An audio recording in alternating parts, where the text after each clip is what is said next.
The City of Ames retrofitted a parking lot initially with a rain garden.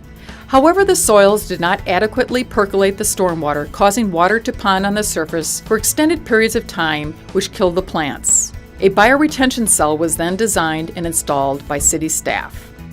Construction of the bioretention cell: soil excavation and rock addition. A backhoe was used to remove the existing soil and excavated to a depth of 4 feet. The bottom level was checked during this step. The hole was then backfilled with a shallow layer of washed river rock. Perforated pipe and sand layer. A perforated plastic pipe was placed in the hole and connected to the storm sewer system beneath the parking lot. One benefit of the site was that there was an overflow in the center of the cell. The hole was then backfilled with additional rock. A 2-inch layer of sand was placed on top of the rock. Rakes were used to evenly distribute the washed concrete sand. Amended soil. Amended soil that contained 50% sand and 50% compost was obtained, pre-mixed from a local supplier. It was placed in the cell in lifts and raked into place.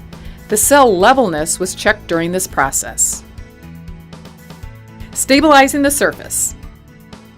The area surrounding the cell had to be stabilized using concrete to provide a solid edge to the asphalt and prevent sloughing of the asphalt encountered during installation of the biocell.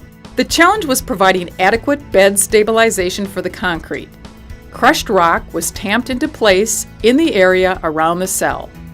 Concrete was then poured around the bioretention cell. This reduced the top surface area of the bioretention cell, but there was still subsurface storage under the concrete needed to store the designed storm. The new concrete was poured to promote dispersion of runoff into the cell as a sheet flow to reduce concentrated flow into the cell and reduce scour erosion potentials. Big rocks for protection.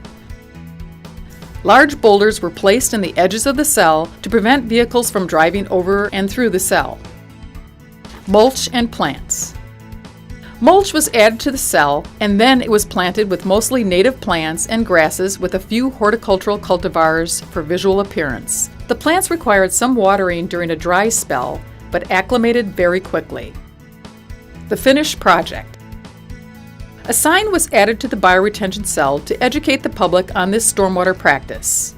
There were some initial concerns on drainage because water is temporarily ponded on pavement due to the reduced surface area created when the concrete edge was placed. But the cell is performing as designed and drains soon after a rainfall event.